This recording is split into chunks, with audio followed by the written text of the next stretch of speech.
I'm delighted to actually start this session. It was in a podium like this a number of years ago that we were having a conversation about how imperative it was to equip corporate America and to understand how not only it is vital for corporations to create more inclusive environments for Latinos, but it is vital for Latinos to understand, understand our contribution in that process.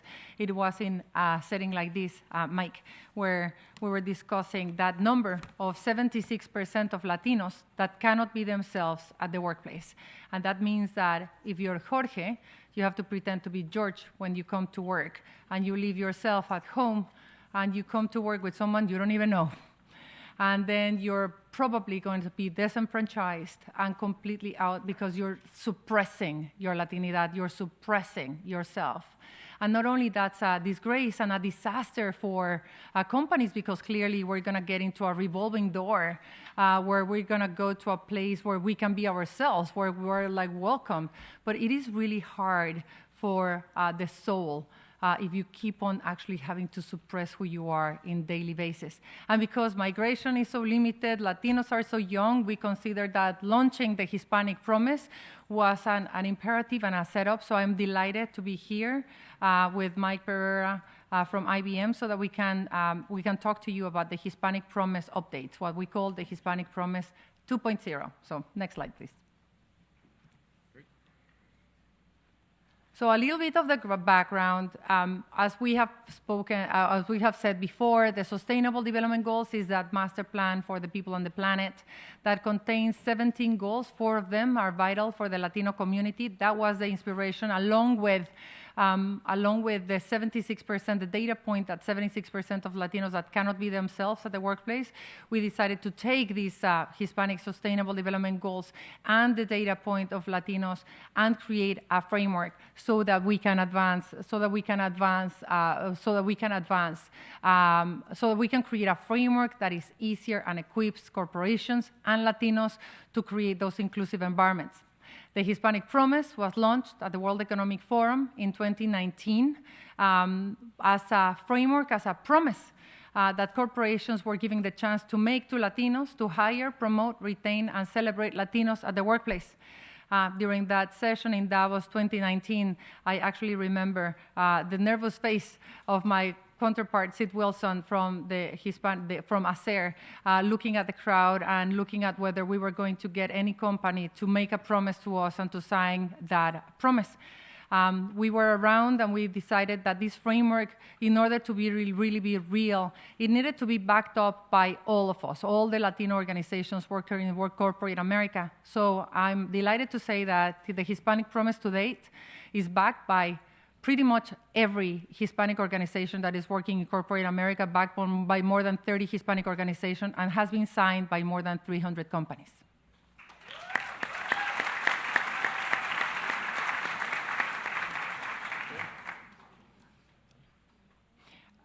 Me? You. To date, as I said, we're moving forward, and I want to be really recognized and be grateful for the patience of my Latino counterparts, all the companies and all the organizations, Hispanic associations that have been there and understood that we needed to come to a critical mass before really putting teeth and putting muscle into the promise. Today, the promise, again, is moving, and we're launching today. We're giving you the sneak preview of what it is going to be the upgrade, if you want, of the Hispanic Promise 2.0, the framework. I pretty much think that the need for measurable outcomes to accelerate the progress is part of what we're seeing. It is important to come together around the pillars that have been reviewed and revised so that we can announce, so that we can start talking about the new pillars, the methodology that we used, so that we can actually present it to you. Yeah, so on a corporate basis, we sat here. Oh, thank you. On a corporate basis, oh, now you saved me. I saved you. You saved me. We're good. So on a corporate basis, we sat here last year in the United Nations discussing and reviewing the Hispanic Promise. And what struck many of us was that the words were phenomenal. And the promise behind it, undeniable. But actions ultimately speak louder than words. And that was a discussion that we began with Claudia at the time on how do we really put measurable actions and how do we measure the progress that we make as a result behind the Hispanic Promise.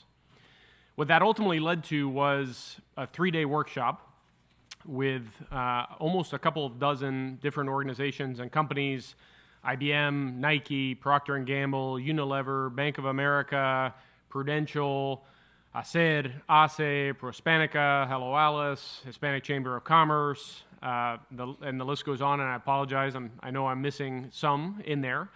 But what it was a facilitated session amongst all of us to get to something that was the next evolution of the Hispanic Promise, whereby we could lay out actions, we could lay out outcomes, we could measure ourselves to determine, are we actually making progress and are we actually moving the needle for the Hispanic population and community in corporate America at large. That then led to the last 6 months, which has been a socialization of what we put together. So if we move to the next chart, please. The approach that we took was taking each of the 6 pillars, and then we evaluated the 6 on 6 different horizontals, if you will, that you see here. Starting with the description of what was it, then what was a big, hairy, audacious goal, the context of what the pillar addresses, and then really the key to this was what happened next. And it was a dialogue, and it was innovation, it was sharing of best practices that ultimately became activities and key outcomes, and then we followed it through with the, okay, who cares about them? And who do we have to go win over on a company-by-company basis, understanding that all of our companies are starting at a very different place, and all of our companies are different and unique in certain ways, but all of our companies have the opportunity to help each other, leveraging best practices, and then progressing forward. Next chart, please. So this gives you a very simple view of one of the pillars and some of the outcomes of one of the pillars. This was celebrate. And in general, we tried to keep a very simple approach. And that was start out with a good, then get to a better, and then ultimately get to a best. And in the case here of celebrate, you see, it starts with just start talking. Start having a little bit of internal dialogue and a little bit of internal publicity, and then identify what are the relevant measures of success for you. That doesn't mean the IBM measure of success is the right measure of success for any other company, but that gives us a flexibility, but it gives us a starting point. Once you've identified those measures of success and some of the actions you take, then how do you take it to the next level? Internal and external communications, celebrating the achievements of Latinos in your company. And then beyond just identifying what the measures of success are, establish goals. As you do that, then you get to best. And best starts to really make progress. And that's where the traction becomes, because now you're setting goals, you're measuring against those goals, and you're achieving those goals, which is the base premise of any company's success. We just happen to be applying it to Hispanics and the Hispanic Promise. Next chart, please. So I gave you the very simple view to get you warmed up. Now, this is a more detailed view. And this is, when you go to the website, this is where you'll see the detail. And for every single one of the 6 pillars, you get this level of detail, split out between activities and outcomes. And between those two, you start on your own journey wherever you are today, but it also gives you the clear path forward of how to continue to progress, what best practices look like, and then your ability to ultimately measure, self-report, and be celebrated for the achievements and the progress that you're making. Claudia? And I want to thank you so much for hosting that. I want to thank you so very much for hosting that webinar. I think that we were talking with the members of the core team.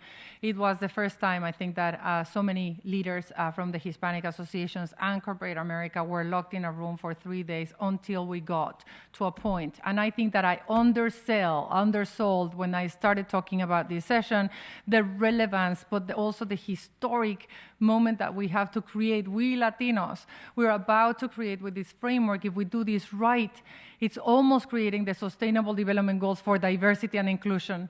Because there's the way that you have the Sustainable Development Goals that has the goals, the indicators, the targets, and then you have the community that is there to support that. You can meet with the people of climate. You can meet with the people of gender. You also have the best practices. You have platforms to report your self-report your results. We don't have that for diversity and inclusion. And it's imperative for every company to have those because you need it. It's at the core. People are watching. They're not going to go and work for organizations where they cannot be themselves, where they cannot see whether they can have a chance to progress. So the need to have a framework like the Sustainable Development Goals for diversity and inclusion is imperative, and we're creating it. And we might be generous enough to give it to other communities. But it gives me a lot of pleasure. It gives me a lot of it's honor because we have 300 of the most important companies of all sizes and all the Latin organizations together in this opportunity. What Mike just described really has what are the pillars that you need in corporate America to engage and create a Hispanic strategy, and what are the goals, what are the indicators, what are the ways in which you're going to have best practices, lessons learned, what is the community that is going to help you, how are you going to be able to report so that you can advance. I think that all the data that we presented this morning, every corporation has said, I'm trying my best. With this framework, all of us are going to have the A to Z so that we can advance. And I think that it gives me an incredible, an incredible sense of purpose and progress. So yesterday, we were able to announce at the Financial Times, we were able to print a full page of all the companies that have signed the Hispanic Promise. It is really great to see us there, isn't it? To see your company there. And ladies and gentlemen, if you don't have your company sign the Hispanic Promise, that's the first thing you're going to do in the coffee break. You're going to be able to talk to your company and sign this. But what is next? So we have this framework. Now we have to bring it to life. This is the first time it took us a year actually to prepare to be able to be here. And so what is next? Well, next for the Hispanic Promise, we're announcing it today. We're launching it, and you can go and check it out at hispanicstar.org/premise. Again, I want to be really grateful to the core team for working so hard in making sure that we got to this place.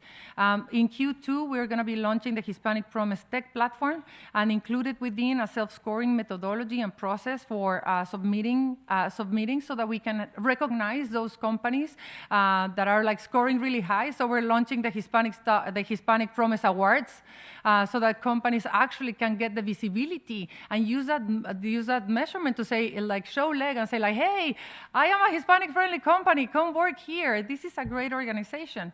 Also, we have at the end of the year next year, December 6 and 7, pencil in, is the Hispanic Leadership Summit happening again here at the United Nations. We're going to present the inaugural Hispanic Promise Awards to companies per pillar and publishing sales scores on the website. If you don't mind, let's go to the next one. So what to expect? What are the tools that you're going to have outside of having the framework? Okay, so we're not going to just give you the framework and let you try it dry. We're going to host the Hispanic Promise Summit. The Hispanic Promise Summit is it's an event given to those signatory companies and backer organizations. We're going to start creating more and more coalitions and coalitions building. We're going to create the Hispanic Promise Networks event in different regions, in different areas, so that you can get to know each other, so that you can get to know the people that are working on hiring and recruitment, the people that are working in celebration, internal communications, and so on, so that we can really create those exchanges of best practices and networking. Do you want to? Yeah, so what I would say is that this is not the end. This is a continuation, and the journey continues. And I'd like to challenge everybody in this room, for those who have not, to step up, right, and put your actions where your words are. leveraging the resources that Claudia has covered, the ongoing dialogue that we'll have as a community, and even more resources that are coming, like the ones here. You want to keep going? All right. So we have. I wanted you to talk about the online platform, but I can cover it. So as we said, we're going to have the Hispanic Promise online platform. Again, a platform where you can showcase your company, showcase your commitment, so that we can registry your commitment about the things that you want to do, so that you can, like be on the know and be on the how. That's a place where we're going to put all the resources, the best practices, the data that you have as an organization.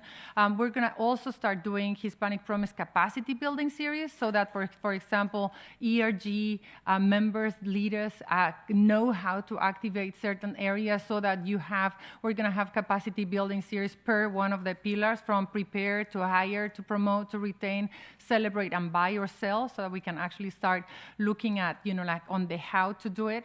I think that one of the most exciting things for me is during that core session webinar that IBM hosted, we recognized the need to create a directory of Hispanic organizations, the who is who and who does what, the white pages and the yellow pages of the organization, so that you as companies can engage with them and say, like, who do I call when I need whatever? Who is doing what in whatever region? So we're very excited to do that and profile and promote my incredible peers and colleagues from the Hispanic organizations.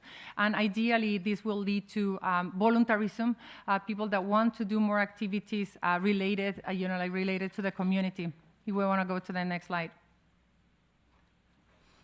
I want to thank Mike for your leadership, for your support, for bringing us forward from, Mike was very humbly referring to the disaster that we had last year at the luncheon at the United Nations, where we are like trying actually to get this done in a desperate way and passing off pieces of paper and saying, like, what could be best practices? How do we do this? And you stepped up. And I want to recognize you and said, like, you put actually IBM on the table and behind us to make this happen, so that we can really have, ideally, a historic framework that is going to help us move forward and create a corporate America that is more inclusive of Hispanics, so that we can all be seen, heard, and valued.